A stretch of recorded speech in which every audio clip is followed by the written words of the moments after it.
All right. Hello, everybody, and welcome to the return of the year that was. And right now we're going through 1997. I'm your host, Aaron I, Maxon, I think you're the along host, with, right? yeah, I think so. I don't know how I don't know how all this shit works. But we're going to figure it out.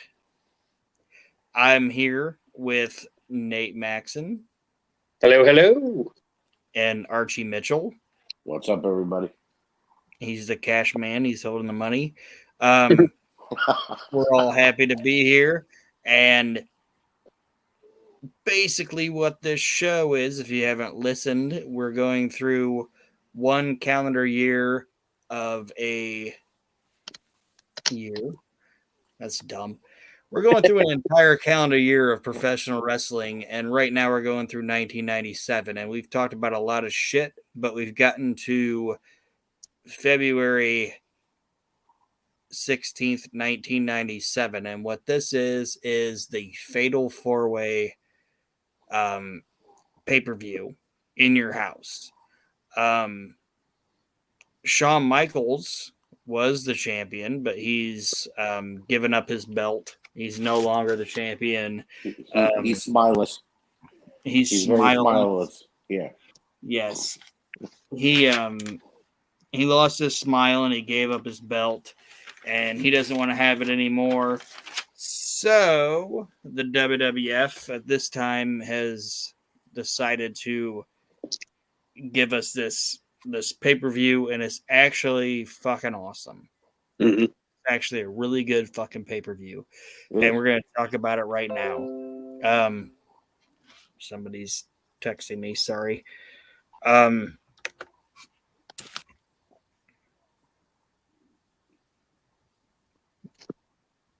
Sorry, I had to reply to that. Nate can edit that out. Nate is the editing master. He's good at his job. Even though I listened to the recent episode of Reliving the Extreme, and Nate edited out like 3 really good jokes. Were they highly offensive? He doesn't know about that. Yeah. They're really funny. That's like Anyway. that's like asking Aaron did it was it cold outside. I mean, it's not you're not going to get a straight answer. He doesn't know if it was highly offensive. To him, it was funny, and to me, it was funny. Chad and I laughed our asses off.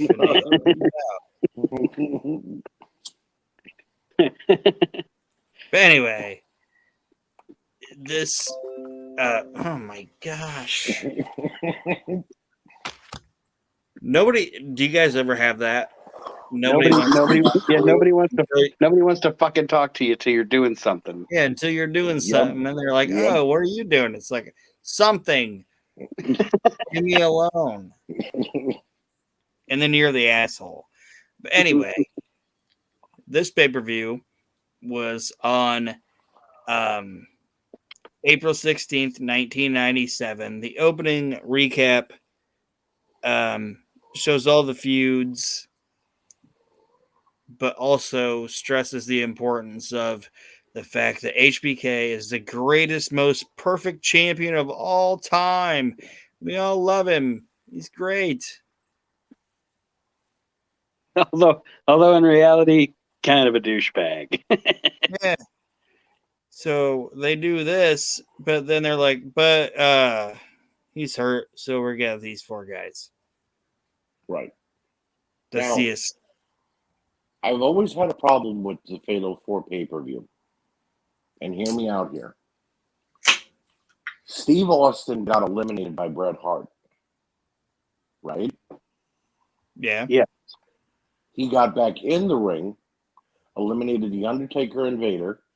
Bret Hart dumped Diesel, the fake Diesel, and then he dumped Bret Hart. Shouldn't the fake Diesel have had a part in Fatal 4-Way and not Austin? I think if you were his manager, you could make that case. Right.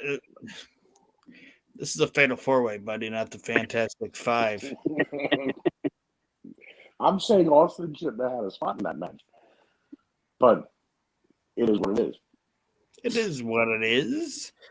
Our announced team for this pay-per-view is Jim Ross and Jerry Lawler, which we can all say is not necessarily, I'm not going to say they're my favorite announced team ever, but they're the greatest announced team ever.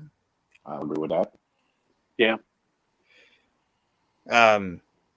The opening match of In Your House Fatal 4-Way is Mark Merrow with Sable versus Leif Cassidy. Ooh. And you would think on paper that sounds like it wouldn't be very good, but if I remember correctly, this actually was a pretty decent match. It was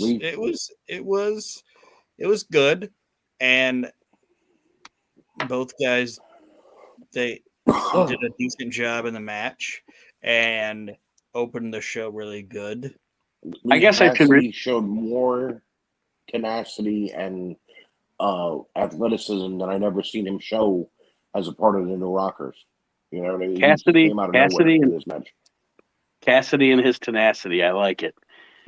But one thing I will say, I want to rescind what I said. It came out wrong. I said you wouldn't think this would be a very good match. That's not what I meant. You wouldn't think this would be a pay-per-view quality match. Right. I know you. Right. You misspoke, and that's okay.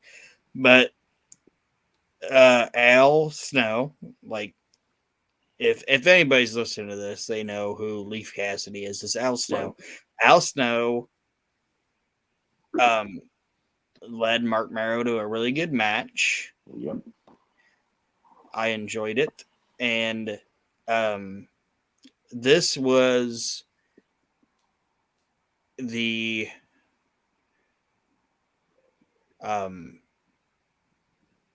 time where they were trying to like have Sable show more aggression at ringside. Right. Mm-hmm. So one of the questions I want to have for you guys is, do you think that was a good idea, or Sable should have just been left like in the Miss Elizabeth role? Not when she got to WCW, because she got more physical in WCW. But do you think they should have just kept Sable as eye candy? Yeah, I think that she worked. What do I want to say? I am not a big Sable fan, but for the first 6 months that she was there with her and Mark doing that act, it was, they were obviously trying to recreate Savage and Elizabeth in a way. And that's fine. It's 1996. You're doing what you got to do with the talent that you have. And that was probably the best either one of them ever were when they were in that role together. So, yes, to answer your question in long form, yes, I think that she should have remained just the babyface valet, kind of silent at ringside. I agree with Nate, because it kind of created a monster. Her head got a little too big for her shoes there. She felt like she was the best thing going. And when she was cutting those promos as a heel, she believed what she was saying. You know what I mean? So, yeah, and Vince created a monster without realizing. And she was excruciatingly annoying as a heel, too. Oh, yeah. And not in a good way. Not in like, yeah, she's a good heel. Not that way. No. It killed Mark Merrow's career because she outshined him. And then killed her career because she turned heel and was, like Nate said, the worst heel possible. So they should have left her the way she was. I mean, she could have spoken. She could have still been, a prominent figure at ringside. But that whole making her the face of the, trying to make her the face of the company, bad move. Yeah. All right. The next question I have is, what do you think of the WWF blimp? It's flown by Tiger Jackson. Yes. That WWF blimp, they kept showing that all throughout the fucking pay-per-view. Yep. They were all about that blimp. Could you imagine sitting there trying to watch a fucking show? That fucking blimp keeps bumping you in the fucking head. You're like, God damn. How no one popped it is beyond me. You're up in the cheap seats and it's just in your way. Yeah. Right. Somebody Somebody booped the goddamn blimp. I can't see the ring. Give me that pen we brought to get autographs with, Pop. So Mark Mero wins this match with the Wild Thing, which is his what do you call it? Double jump. Shooting star press, basically. Shooting star press. Okay. Yeah. So Mero beats Leaf Cassidy, and then the Honky Tonk Man comes out and he's dancing. He's getting down, and they recap as Honky Tonk. The reason they have Honky Tonk Man come out and dance is that gives them a reason to once again show Shawn Michaels giving up the WWF title and telling us how great of a champion he is. The one thing I always found odd about that interview, when Shawn did that interview, it wasn't because he lost his smile. It wasn't because of the BS that he was pulling, that he was injured. It was the whole, so here's your belt, and he just forcefully handed it to Gorilla Monsoon. Like if somebody was forcing him to do this. You know what I mean? Yeah. He's the one that chose. He didn't want to drop it to Brett. He didn't want to get, play ball again. So he chose to give it up. So for him to be angry about having to give it up, it's your own fault, Mm-hmm. But as selfish as he was at the time, he didn't see it that way. No. He was too drugged up to see it that way. You could tell him in the day that he did that promo, and then a few months later when he comes back and he starts saying, well, maybe it's not that bad of a knee injury and maybe he can come back, it's a different person, because I think he might have went to rehab or weaned himself off a lot of the hard stuff he was on. Mm-hmm. So it's a totally different, it's night and day from the way he looks. So you could tell he was drugged out that night. So after that, they roll into a Psycho Sid interview, because Psycho Sid was supposed to be the person facing Shawn Michaels tonight for the WWF Championship. But since he's not, because Shawn lost his smile and gave up his belt, he gets to face whoever wins this Fatal 4-Way tomorrow night on Monday Night Raw. Does that make sense? Yep. Yes. And in this promo that Kevin Kelly is interviewing Sid says a bunch of crazy shit, but then also says, time ran out for Shawn, and I'm really sad for him. That's weird. It's weird, especially for that character. Face Sid was just, it was weird. That's the only way you could put it. Like, I'm gonna be whoever wants this, but then he's like, time ran out for Shawn, and I'm sad for him. It was just, that's weird, dude. Does he have on his awkwardly small baseball cap in this interview? No, because he would. You know what I'm talking about? Like he would wear those awkwardly small baseball caps. Yeah, no, he's in his gear, which is weird too. It's like, why are you geared up, buddy? I understand that. But after that, unless you guys have anything about Compassionate Sid. No. No, I'm good. I will say, I think he wasn't wearing the small baseball cap because it was not a softball day the next day. Maybe. So he chose to leave that at home. Yes. The next match is a very much WWF house show match that just made it to the pay-per-view. Do you guys know what the match is? I do not. It is the Nation of Domination versus Flash Funk, Bart Gunn, and Goldust. Yeah. Ooh. Now that you said it, I was like, yep, I remember that. Yeah, now I remember it. Yeah. Go ahead. No, I'm just saying this is very much a WWF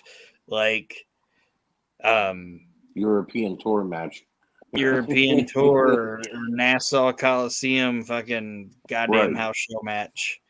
Everybody in the arena is like, where's Ahmed Johnson? Is he feuding with these guys? It's almost like they were looking at the run sheet, and that match was supposed to be a dark match or something. And they're like, "Well, we have time to put it on the pay-per-view." Yeah. Right. And we kind of talked about this on the last show that we recorded, and I put it in my notes, but I put those in my notes way before we talked about that. Is I don't care what fucking anybody says. Flash Funk is a fantastic fucking gimmick. I like Flash. I Great. know Archie disagreed with us, I think, last time. I didn't disagree because I hated the character. I hated how little they put behind it after its initial debut. You know, you have this guy debut at Survivor Series. He gets the big entrance. He's got the women with him. He has a decent showing in the 8-man tag that you put him in. And then for the rest of the next few weeks, if he's not beating a jobber or enhancement talent, he's losing to a bigger name. So it's like, Right. Why did we do this then? It's Too Cold Scorpio. He's had a great career so far. Why are we shitting on him? You know. Well, I loved the girls twerking with him. It was fantastic. Oh, much better than the Funkadactyls. Good callback. Good callback, Archie. Yes. And this match ends with the Nation of Domination winning, which As it should be. As it should be. They're the real team. It was Farouk, Crush, and Sabio Vega, and they go over. Nothing really happens in the match. That's what I'm saying. It's just this felt like a house show match on a fucking pay-per-view. Yeah. Which honestly is pretty much every in your house until you get to the main event. Mm-hmm. Although I am a big fan of the In Your House pay-per-views. Oh, I am too. Maybe because of that aspect of it, and it was kind of fun because like they'd be like 2 weeks from the pay-per-view, you'd have one match announced, and they'd be like, "Oh yeah, and Henry Godwin's gonna face Bam Bam Bigelow," and it's just like these random. And it's really good. Right. Yeah. This is a fun fucking show. I enjoy this. Like, I don't understand why they weren't more like, "Hey, did you like In Your House? Come out and watch our shows." Right. But after this Flash Funk, Bart Gunn, Gold Dust versus the Nation of Domination match, we get Doc Hendricks interviewing Steve Austin. Steve Austin gives Doc Hendricks some shit. And then we roll into a match that at the time you didn't think much of, but if you look at it in hindsight, you're like, God damn, these dudes fucking put asses in the seats. Is Hunter Hearst Helmsley versus Rocky Maivia. Mm-hmm. The beginning. I mean, obviously they had the match that Raw Thursday, but this is the beginning of like you said, Aaron, guys that put asses in seats. This is the beginning of one of the bigger rivalries of the late '90s in pro wrestling. Yep. And these people at the time, they had no fucking idea what they were seeing, but this is like the guy that's going to run the company versus the biggest movie star in the history of ever. Right. In a fucking 5,000 seat arena working. And during the match, Lawler on commentary says that, well, Jim Ross is putting over the fact that he's not Rock right now, but Rocky Maivia is the son of Rocky Johnson. And Lawler says it doesn't matter because his parents can't afford cable. So they're not watching anyway. And then Jim Ross brings up that Rocky Maivia's grandfather is Peter Maivia. And Jerry Lawler says, well, he's looking up right now, and it's probably pretty hot where he's at, so he doesn't care. Oh, Jesus. Yeah. Leave it to Lawler. So he essentially says that The Rock's parents are poor and his grandfather is in hell. Now, slightly to back up Jerry Lawler, if you watch Young Rock, you know that he wasn't that far off. That Rocky's parents were kind of on the low end as far as money goes, until The Rock really made it in wrestling. So, yeah, maybe Jerry wasn't wrong about the first part.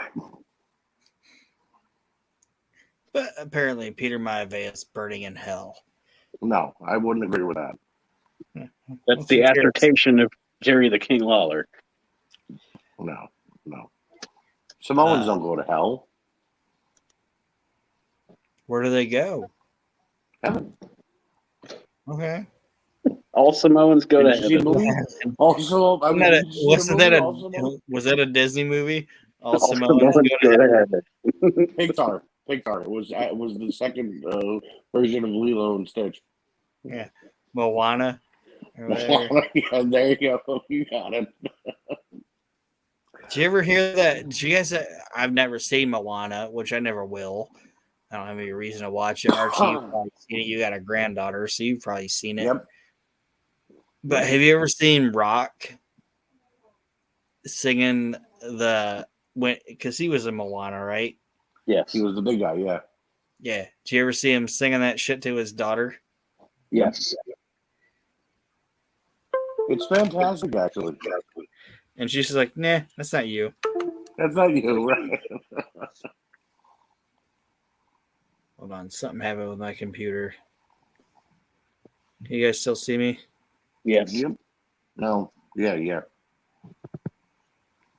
I don't know what the fuck that was. Anyway, this match goes on, and Goldust comes out and distracts Triple H, and this allows Rocky Maivia to get a belly-to-back suplex on The Rock, and he wins the match. And then after the match, China attacks. We don't know it's China, but at the time, a mystery woman attacks Marlena at ringside, and they pull her off. And this is basically the debut of China. Mm-hmm. Yes. And I know that the shit out of Terry. Yeah. I know that. This isn't the ragdoll. This isn't the ragdoll. This is her just choking her a little bit, and the security gets her. She gets ragdolled like an episode of Raw away. But this is just her initially reaching out and grabbing her. And Jim Ross is like, "Oh, get that woman. I think that's a woman. Get that woman away from her," or whatever. But this is the debut of China. And I know I won't say it, or I won't elaborate too much on it, but I know I've said it on the show before. I was never a fan of Hunter and Goldust. I don't know why. I like both guys, but I never thought they meshed well. No, after their first match, it was just the same match over and over again, and it never went anywhere after that. And they drug the feud out forever. Goldust versus Triple H is the equivalent of the DDP Johnny B. Bad feud in WCW. Yeah, I agree with that. How many times have we seen this? Even when they would split off, it would still go back to them. You know what I mean? Like 1 week Goldust wouldn't be fighting Triple H, and Triple H would be but then Goldust would always come back the next week to attack him again. Yeah. Like, really, this again? And I know down the road we're going to talk about her a lot, but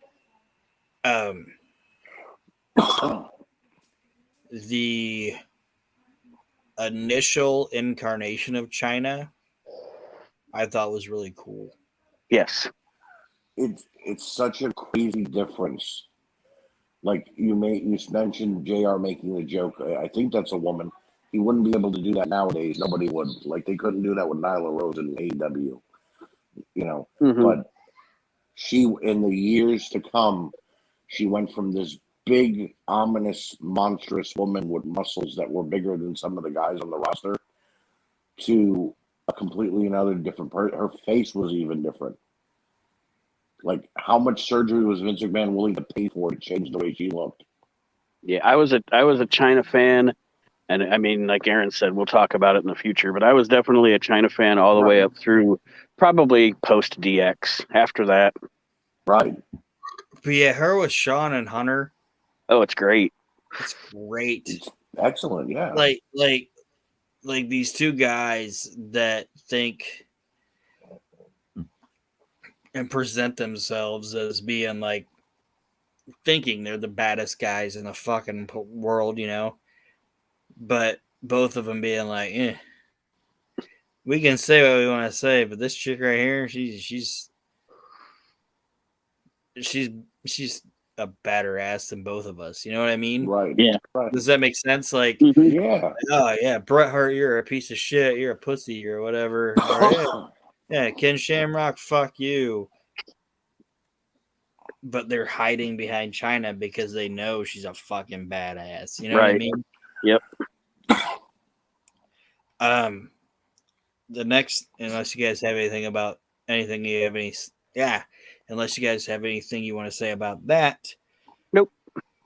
The next thing is Vader fucking up a promo worse than what I just tried to fuck up this segue into his promo.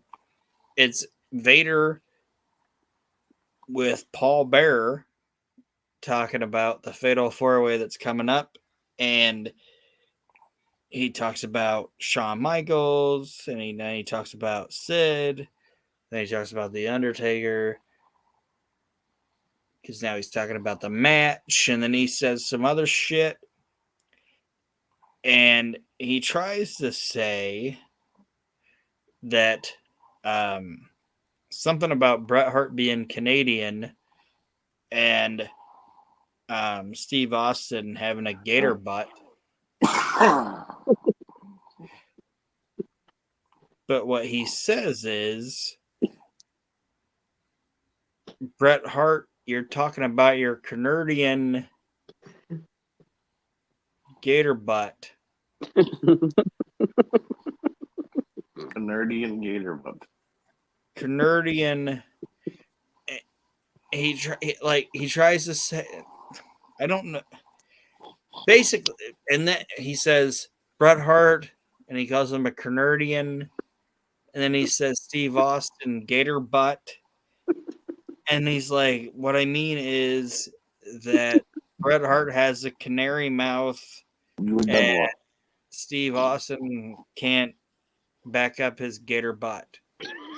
What I meant to say was, see, what had happened was, and then he's just like, Vader time, and then he leaves. It's terrible. What was the point of putting him with Paul Bearer? Paul Bearer was going to cut like 90% of the promos. But yeah, he says Canadian. It's all over the fucking place. I just love, I don't know why, but I love that he says stuff that doesn't make any sense and then says what I meant to say and then proceeds to say something else that doesn't make any sense. Yeah. Bret has a canary mouth and Steve has a gator butt. There's the name of your episode, Canary Mouth and Gator Butt. Gator butt. I have no idea. And then those fat fucks, they just walk away. They're just like, all right, Vader time, see you later. And then we roll into our next match, which is a tag team match. And it's Doug Furnas and Philip LaFon versus the British Bulldog and Owen Hart. Those two teams always had fantastic matches. They always have fantastic matches, but they always have fantastic matches, if that makes sense. Yes. Like, we have watched these guys wrestle. We have watched these four guys wrestle so goddamn much. Mm-hmm. And at this point, you've given up all hope that Furnace and LaFon are ever going to win the they're title. never going to win. Right. They're going to Right. win. It's just so, like, I feel like we're in April now, and I feel like every show that I've done for the year that was 1997, I have written a review of a Doug Furnace Philip LaFon versus British Bulldog Owen Hart match Mhm.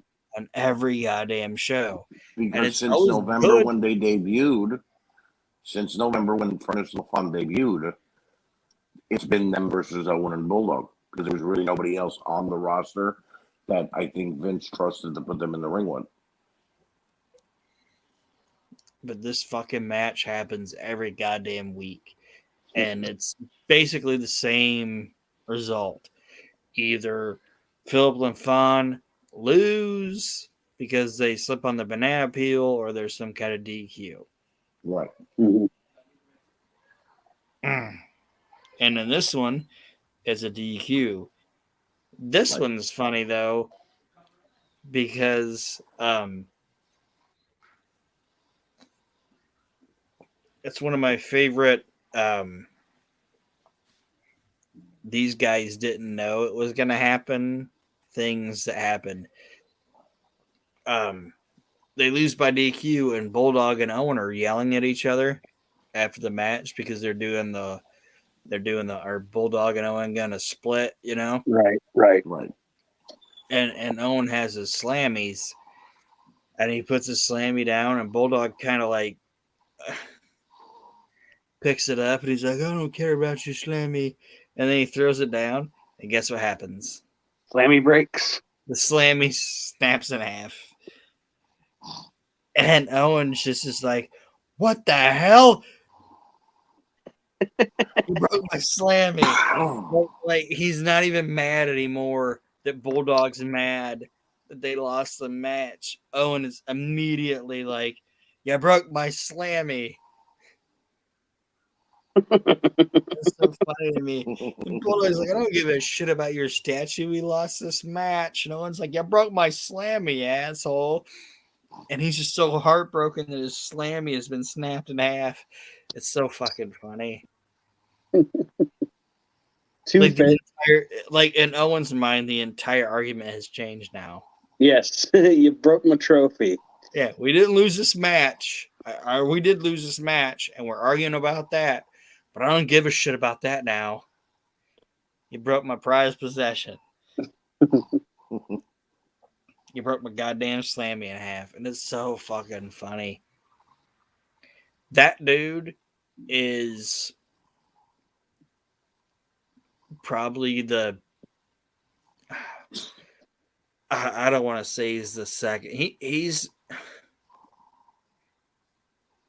the because Bobby Heenan's the funniest. Okay. Right. I put Bobby Heenan out of funny. I put Bobby Heenan over Owen. Like Bobby Heenan's like the Michael Jordan of funny in wrestling.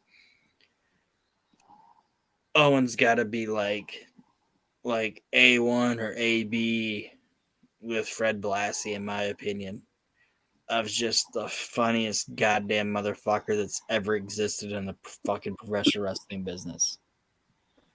Just the quickest wit, just super fucking funny.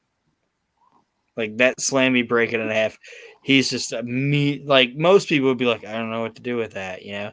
But he just immediately knew what to fucking do with it. Mm-hmm. He was even funny.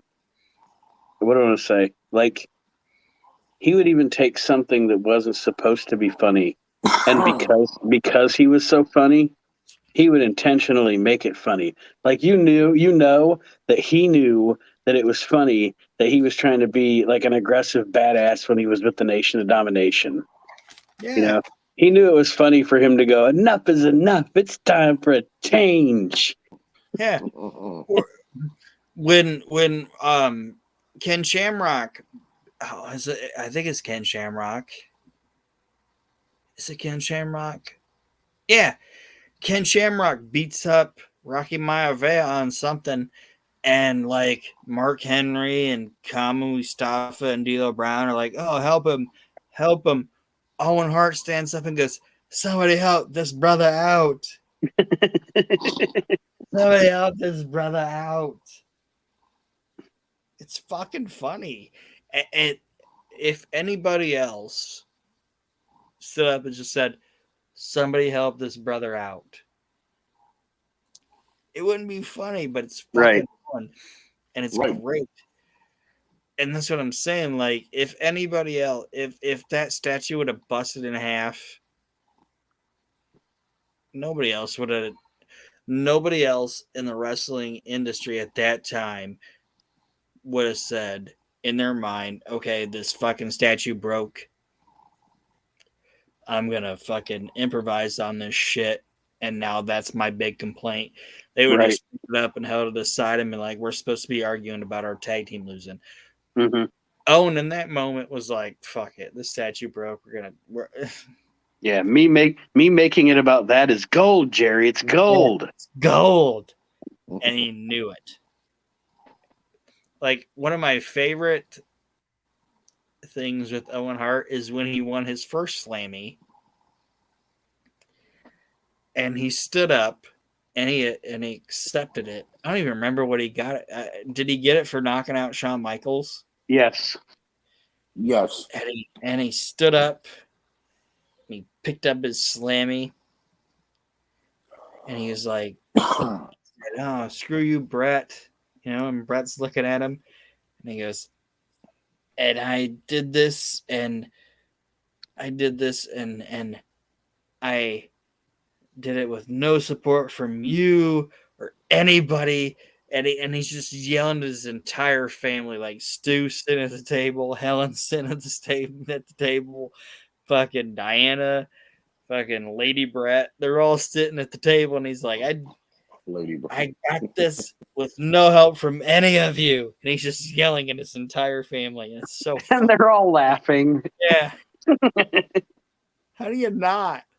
And he's just like, I did this with no support from any of you. You all suck. And he's just yelling at all of them. It's fucking gold. I love it.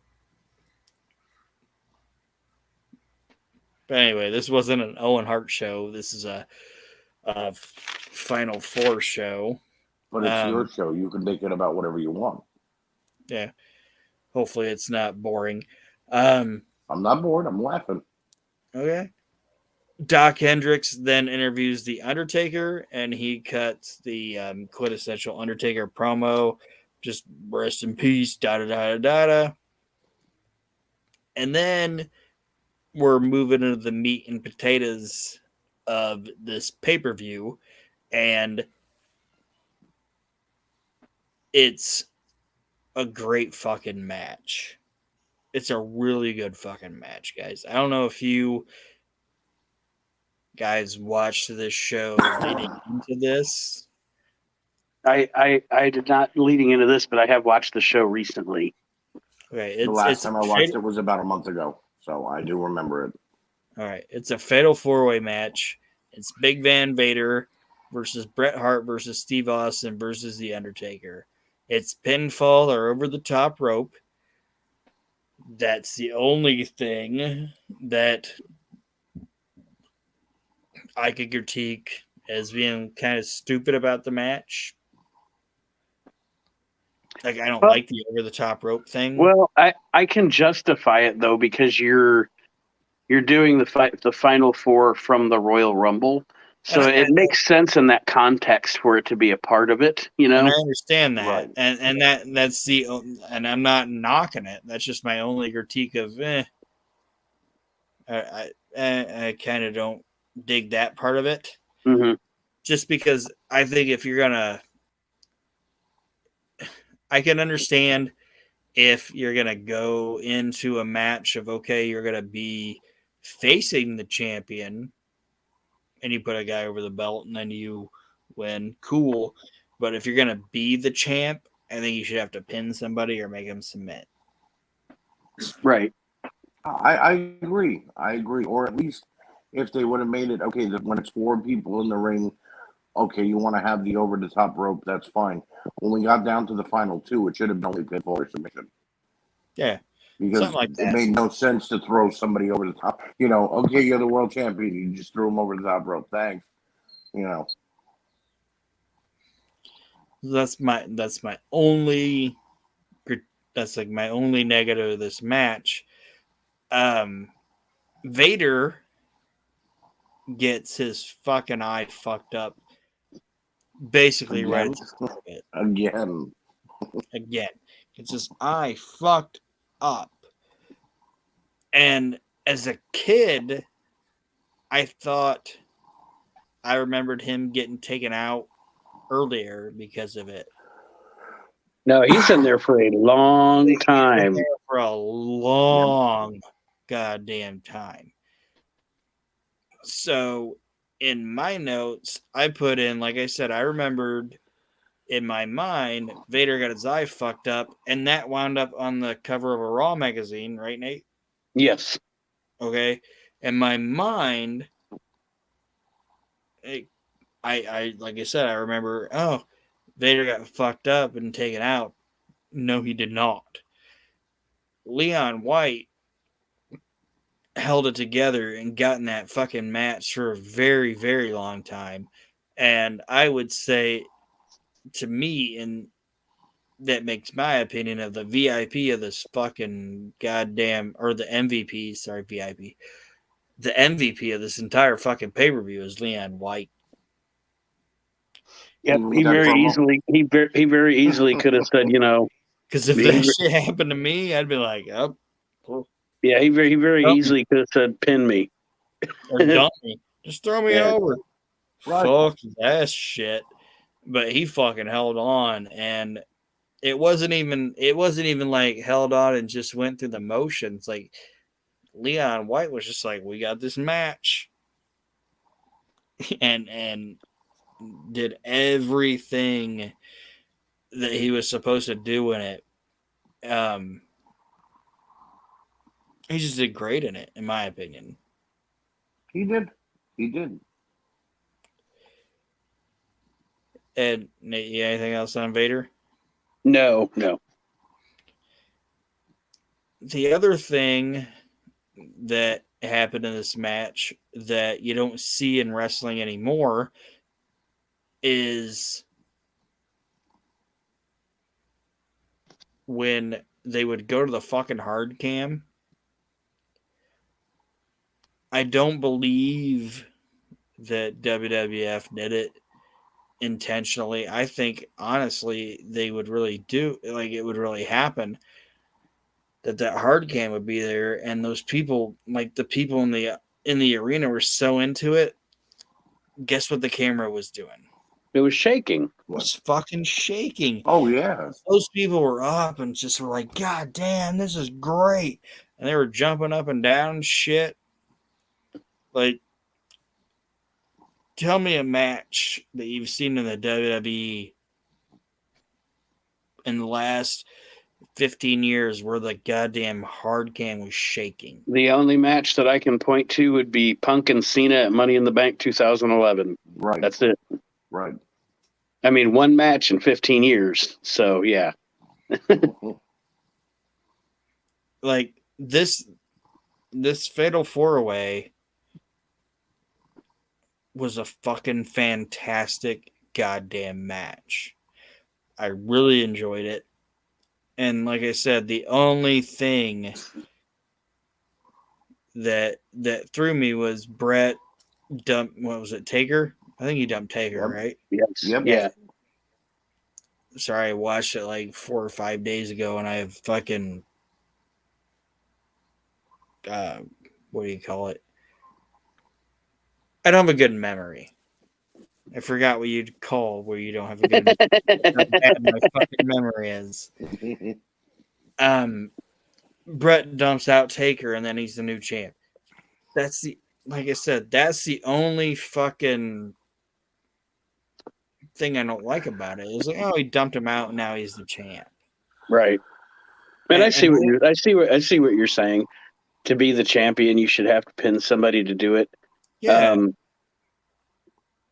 Pin or submit them. Yeah, and I understand that, okay, we don't want Taker to get pinned or whatever. I understand that. It's kind of like the old fucking WWF cage match thing where in NWA or Mid-South, you had to pin the guy inside the cage, but in the WWF, you escape it.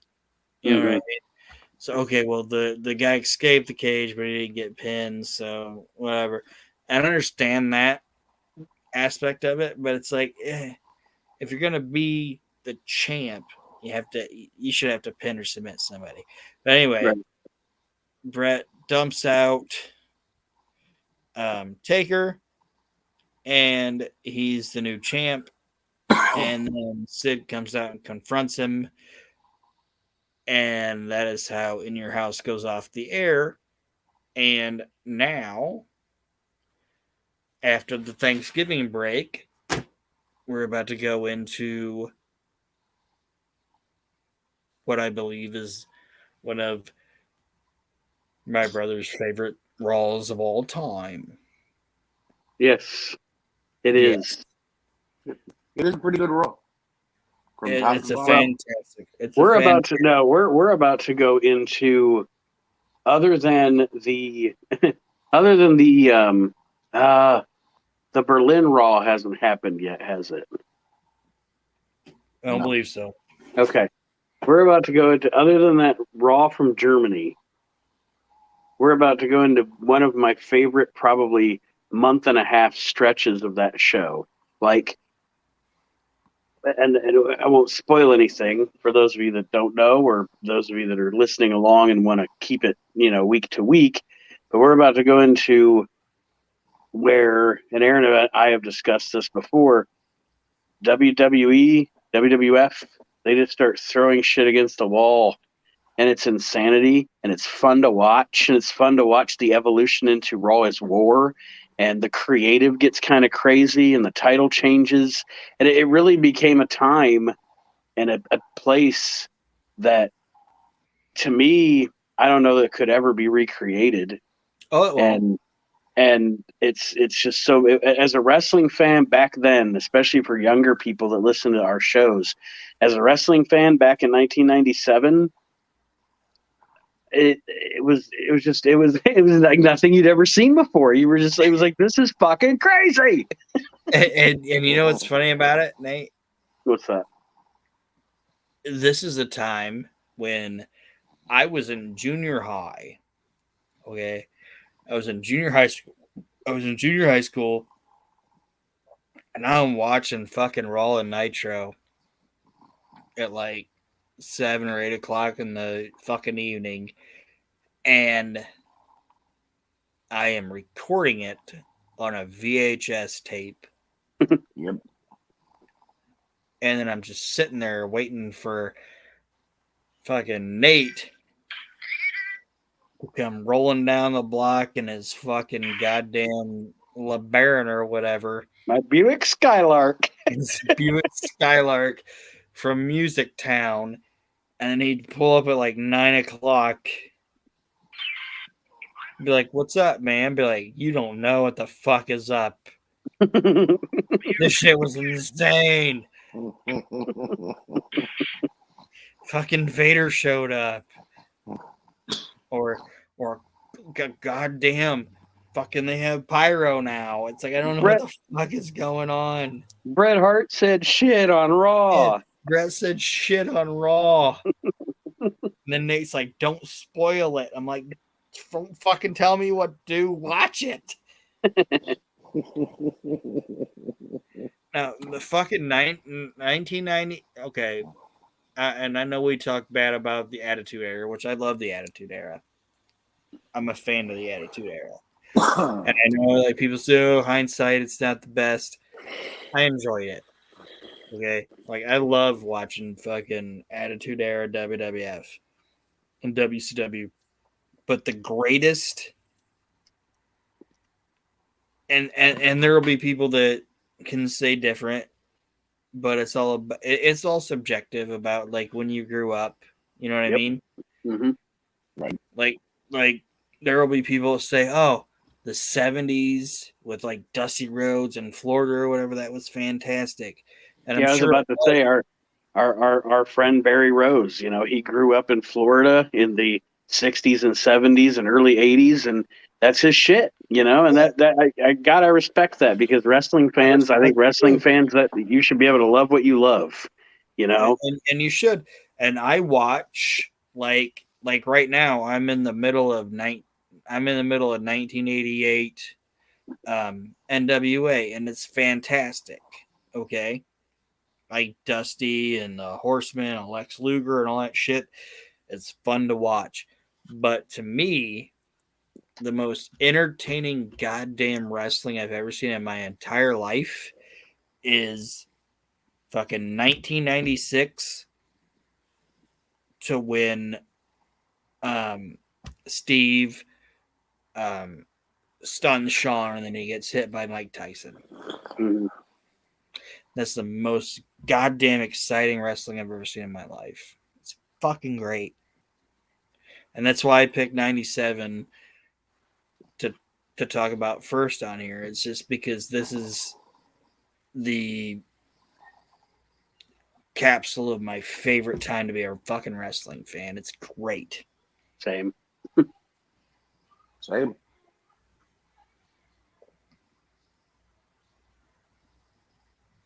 So that's the show, bitches. I like that for an ending. I might steal that. Seriously though, but anyway, guys, Bret Hart is now our new WWF champion, and we will be rolling into we will be rolling into the next Monday night, which will be Monday 17th. So April 17th, 1997, we will be watching WWF Raw, which will be headlined right now by Bret Hart versus Psycho Sid for the WWF Championship and whatever Nitro has going on. This will obviously be happening after the Thanksgiving break because I'm assuming, guys, we're not recording anything on Thanksgiving. Nope. We could. Not for a turkey. I liked it. All right. Can I just give a quick spoiler alert about the Raw that we're going to watch coming up? Sure. Shawn Michaels comes back with his smile intact and he beats Bret for the title. Archie's wrong. Exactly. You can let them tune in and find out, though, Nate. Yes, I could have, but I didn't. You just cost Aaron like 25 viewers. I'd be like, what was Archie telling the truth? What's going on here? I'm sabotaging the ratings already. Can I ask you guys a question? Sure. Going forward after the Thanksgiving break for the next thing we're going to talk about on We Can't Wrestle. Mm-hmm. Yes. What do you guys think about reviewing a Starrcade? Which Starrcade? I like Starrcade. I'd be down with that. How do you guys feel about reviewing Starrcade 1987? I'm good with it. I'm good with that. Yeah. Yeah. Okay. So, bitches, thank you for listening to the year that was ... 1997. 97. And look forward to us on the We Can't Wrestle podcast reviewing Starrcade 1987.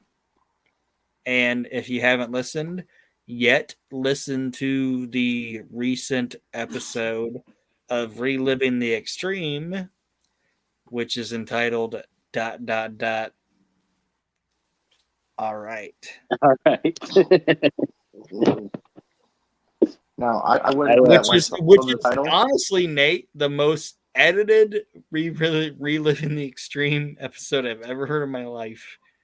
You think You so? edited the shit out of that. Now, I have qualm here. I went into that show after seeing the title, and I thought it was going to be about Matthew McConaughey. But then I went and I No. listened to it, and it wasn't. And I realized it wasn't well. All right. No, it was just My all bad, right. but Yeah. all right. Nate edited the fuck out of that thing. You couldn't tell though. It I wasn't like could. bad. You know what No, it no. was. I just know what it was, and I know what it came out as, and I was like, Nate edited the fuck out of this thing. Well, stop making such brutally crazy jokes, and you won't have to. Or do what I do with my show. Don't tell him there needs to be any editing if he won't listen beforehand. Then he Yeah, just the puts it problem on with there raw. the problem with reliving the extreme though is I'm actually there when You're we're on it. recording He it, was so I looking at know. us. He Yeah. was looking You're at on us it. when he said it. Right. Oh, But anyway, well, like I said, you could learn to guys. edit. Oh, sorry. I said you could learn to edit, and then you could beat him to the punch. But like I said, guys, thanks for listening to the show. We're gonna punch back into the fucking 1997 after the Thanksgiving break, and I appreciate you guys listening, and I appreciate everybody listening in the future. So, and I want to thank Arch and Nate for sitting through this fucking thing with me. So I appreciate you guys. Thank you. Yes. Always a Alveder pleasure. Zane, everybody.